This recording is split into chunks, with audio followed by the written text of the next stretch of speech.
हाय बच्चों, कैसे हैं। थोड़ा सा समय ज़्यादा लग गया। वजह तो आप जानते ही हो, कुछ भी हो सकता है। तबीयत की भी बात हो सकती है, मौसम का भी बात हो सकता है। मौसम की मार सबसे बड़ी है। देखिए, हम लोग एक्सरसाइज 12.2 में थे और जहाँ तक मुझे याद आ रहा है कि पहले 2 क्वेश्चन हम लोगों ने सॉल्व किया था, याद है। तो आज हम लोग उसके आगे बढ़ते हैं। अगर नहीं किया हो तो आप मुझे कमेंट बॉक्स में डाल दीजिएगा, मैं दोबारा करवा दूंगा। जहाँ तक हमें यही है कि हम लोगों ने पिछले जो वीडियो में मिले थे तो सेकंड क्वेश्चन तक किया था हीरोन्स फार्मूला में, फर्स्ट एक्सरसाइज के बाद। चलिए हम लोग आज बात करते हैं थर्ड क्वेश्चन। ये क्वेश्चन एक केवल थर्ड क्वेश्चन आप सॉल्व करते हो तो आपको इसमें 4 सॉल्यूशन फाइंड आउट करना होगा। सबसे पहले फिगर देखो, बड़े खतरनाक सा फिगर है। Radha make a picture of aeroplane with colored paper as shown in figure 12.15. Find the total area of the paper. आपको फिगर में देखिए, आप फिगर आपके बुक में बना हुआ है। मैं आपको एक एक पार्ट का इंडिविजुअल फिगर बना बना के आपको समझाता हूं ताकि समझ में क्लियर आ जाए।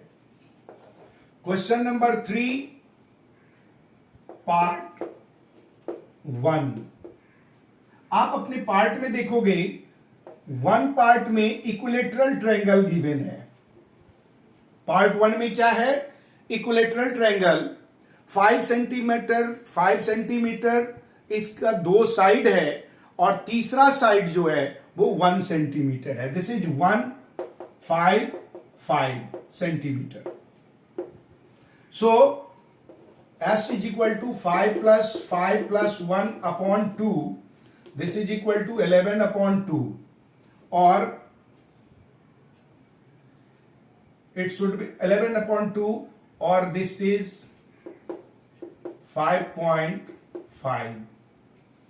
So area is equal to under root 5.5 into 5.5 minus 5 into 5.5 minus 5 into 5.5 minus 1. This is equal to 5.5 into 0.5 into 0.5 into 4. This is equal to 5.5. हम इसको क्या लिख सकते हैं बेटा? 0.5 into 11 into 0.5 into 0.5 into 2 into 2, or it becomes 0.5 into 0.5 into 2 under root 11. That is 5 5 ja 25, 2 ja 50. That means क्या हो गया हमारे पास? 5 5 to 25, तो 0.25 इंटू 2 तो 0.5 इंटू 11 का स्क्वायर रूट हमारा क्या होगा? स्क्वायर रूट 8th क्लास में आपने पढ़ा है। 11 ने बेटा तो 3 जा 9, ये मिला 2, फिर 3 ये इसमें प्लस हो गया, आ गया आपके पास 6, यहां होगा 20। अब 3 जा अगेन यहां डेसिमल है तो 3.3 ले लें, मल्टीप्लाई कर दीजिए। ये क्या होगा?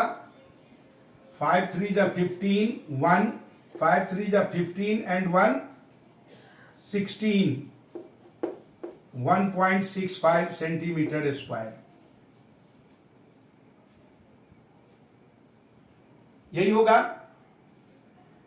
मल्टीप्लाई करोगे इसको 0.5 को 0.5 से तो क्या होगा 0.25 इंटू 2 0.50 दैट मीन 0.5 मल्टीप्लाई करके 1.65 आ गया। अब पार्ट सेकेंड पार्ट जो है वो हमारा रेक्टेंगुलर है, दैट मीन्स ये रेक्टेंगल है। तो इसका लेंथ कितना है बेटा सेकेंड पार्ट में 6.5 और ब्रेथ तो 1 ही है 6.5 centimetre and 1। So area is equal to 6.5 into 1, this is equal to 6.5 centimeter square. Now, part पहले फोर्थ ले लेते हैं, थर्ड बाद में करते हैं आगे। तो फोर्थ हमारा कैसा है, एरिया दे रखा है, इसमें फोर्थ और फिफ्थ एक समान है। दोनों जो विंग बनाया है राधा ने, वो दोनों विंग करीब करीब इक्वल है। करीब करीब क्या, डिट्टो इक्वल क्वेश्चन में दे रखा है। उसमें दे रखा हमें 6 सेंटीमीटर और हाइट है 1.5। तो एरिया इज इक्वल टू क्या हो जाएगा बेटा 1/2 into 6 into 1.5, it is 1.5। So this is equal to 3 और 4.5 सेंटीमीटर स्क्वायर। फोर्थ का एरिया भी 4 यही है, तो फिफ्थ का भी एरिया यही होगा। Part fifth area is equal to 4.5 centimetre square. Now part three यानी that means the base which is given that it is the shape of trapezium.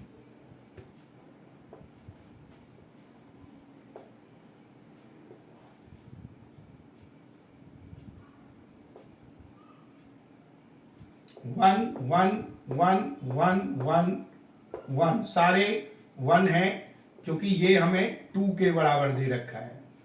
अब देखो सबसे इसमें क्या करना होगा, सबसे पहले तो हमें ये जो ट्रायंगल है नाम दे देते हैं A B C D E. At first we need to find the area of A D E and then we need to find the height यानी A F.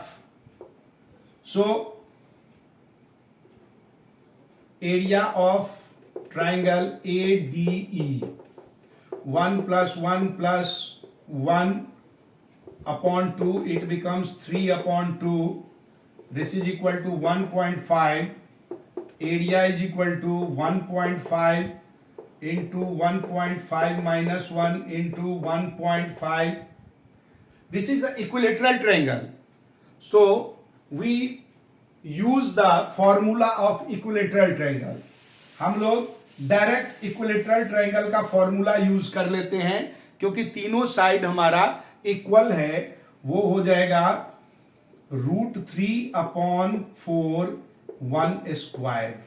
It is equal to √3 upon 4, that means 1.73 upon 4। कोई दिक्कत नहीं। अब देखो area, अब height क्या होगा बेटा, ए एफ जब निकालेंगे तो 1/2 into A F into D E is equal to √3 upon 4 और A F is equal to √3 upon 4 into 2 whole upon D E, that means 1। ये हमारा क्या हो गया 1.73 upon 2, दैट मीन्स इसको हम डिवाइड करें तो क्या मिल जाएगा, ए एफ हमारा 0.8 16 13 6, दैट मीन्स अप्रॉक्स 0.9 अप्रॉक्स। अब हमें मिल गया क्या, हाइट मिल गया। तो area of third part, trapezium का एरिया होता है बेटा half into height, that mean 0.9 into sum of parallel side, that means 1+2. This is equal to 1/2 into 0.9 into 3. This is equal to 1.5 into 0.9. इसको मल्टीप्लाई करो, 15 9 जा क्या होता है बेटा,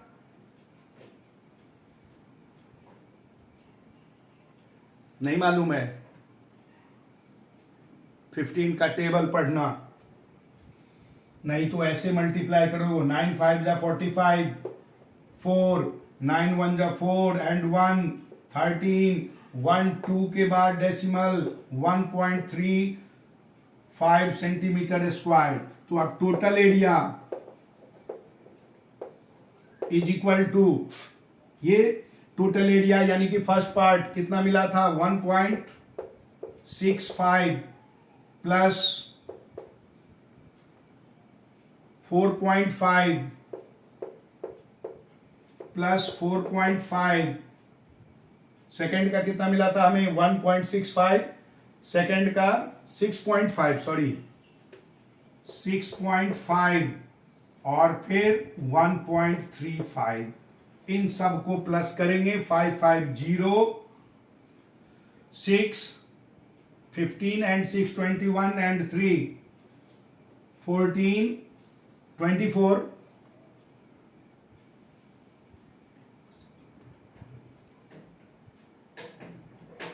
25. It is 25.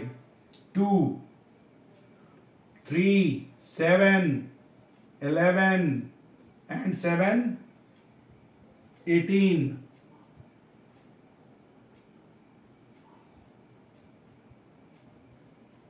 18.5 अप्रॉक्स. आप इसको लिख दो approximately, this is equal to 19 approx centimetre square answer. इसमें आपने 4 क्वेश्चन के बराबर एक क्वेश्चन किया. आपके लिए जानकारी के लिए बता दूं, ज्यादातर किसी भी स्कूल में इस टाइप का ऐसा क्वेश्चन पूछा नहीं जाता है. लेकिन आपको पता होना चाहिए कि ये कितने भागों में बटा, इसके अलग अलग पार्ट्स का तो आंसर पूछा जा सकता है. तो ये आप सॉल्व करेंगे, खुद भी करेंगे. अगली वीडियो में हम लोग नेक्स्ट जो क्वेश्चंस हैं 4 से आगे उसको सॉल्व करेंगे. तब तक सब्सक्राइब, लाइक और शेयर. हाँ, एक चीज और कीजिएगा, कमेंट. पहले दोनों क्वेश्चन अगर दोबारा चाहिए तो कमेंट में डाल दीजिएगा. मैं अगले वीडियो में उसको फिर से करके दिखाऊंगा, समझाऊंगा. और तब तक के लिए बाय.